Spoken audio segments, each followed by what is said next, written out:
So, mga kalaro, so, eto, ano na tayo, short update lang tayo regarding sa, yung vlog natin na journey natin sa pag-restoration ng, PSP. Yan. Bali, mga kalaro, yan, may bad news tayo. Actually, ang sira kasi ng PSP ko is, yung ang alam ko is motherboard.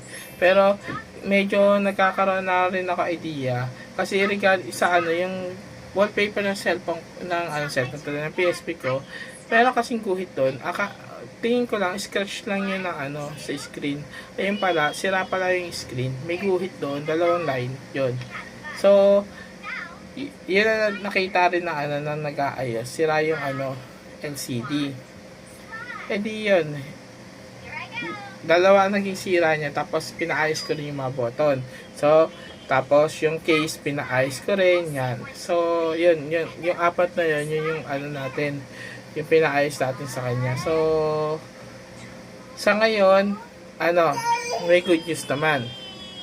Good news, nagawa lahat. Umabot siya ng 2 weeks gawa ng ipagpapadala ko ng PSP, and then inabot ng ilang araw kasi yun, province yun eh. Tapos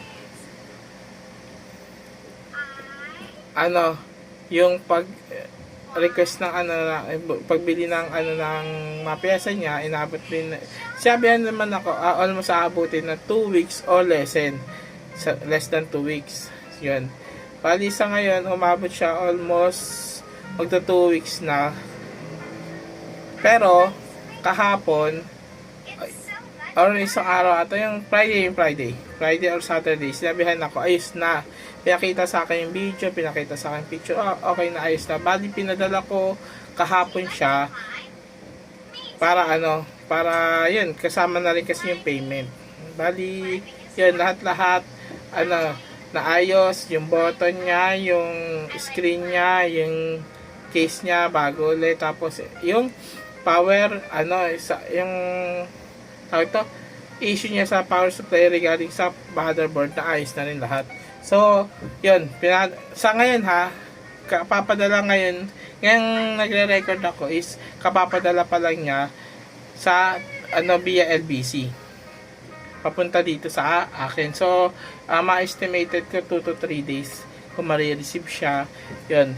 Bali, tingnan na lang natin pagdating ng PSP, i-review natin. Titingnan natin kung ano na yung itsura niya.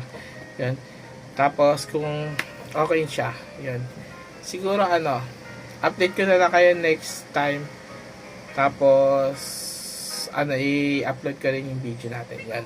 Maraming salamat and thank you for watching my vlog. Don't forget to like, follow, and share. Yan. Maraming salamat and this is my short video lang tayo. Maraming salamat and